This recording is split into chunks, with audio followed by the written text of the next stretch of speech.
Magandang umaga mga ka-agri. Bali nandito tayo ngayon sa ating tanim na talong.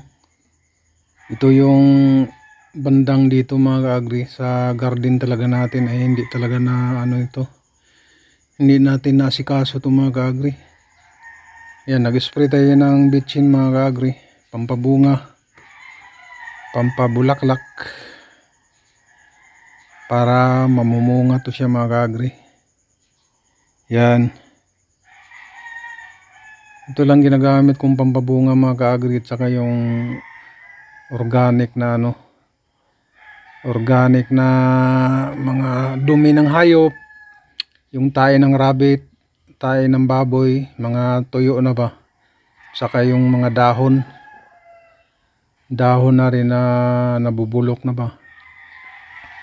Yan mga ka-agri yung ginagawa natin. Hindi ko talaga pinapansin to mga ka-agri kasi kasi ang daming nating ginagawa, tapos ang dami niyang damo, masukal na ba. Yan mga ka-agri, in-sprayhan natin yan.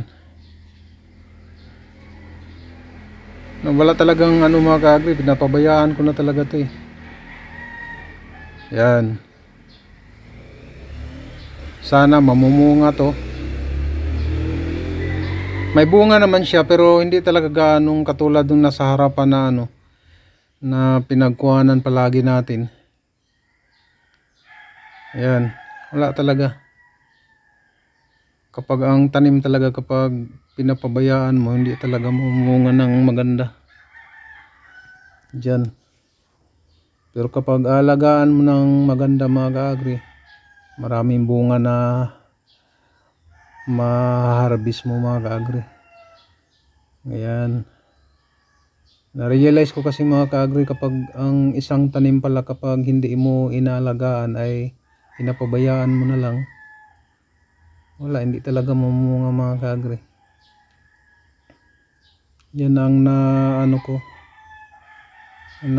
ko sa sarili ko, na kapag ang tanim pala ay hindi naalagaan ng mabuti, ay hindi rin mamunga ng mabuti mga ka-agri. Yan, nag-spray tayo. Sana mamunga to ng marami mga ka-agri, kahit medyo na. Sayang to mga ka-agri kasi marami pa naman to, mula na nabagsakan kasi ito ng natumbahan ng puno ng yung kalamansi ang tawag na yun sa amin. Yan mga ka-agri Kaya tinatamad ako kasi yung mga rin dito namamatay, yung mga ng kalabasa natin.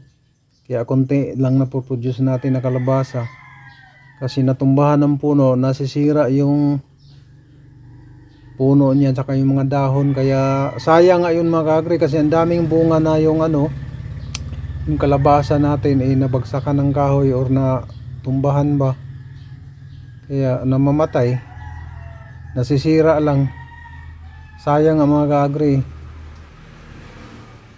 Kaya ito, sana magtuloy-tuloy na to. Yan mga ka-agri, papalubog na ang araw.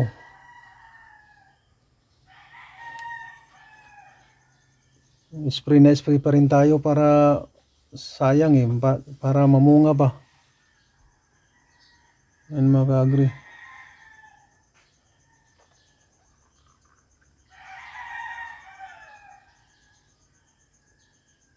Sa sunod na araw ay mag-spray ako ng pesticide para hindi dalawin rin ng mga insekto at peste ba.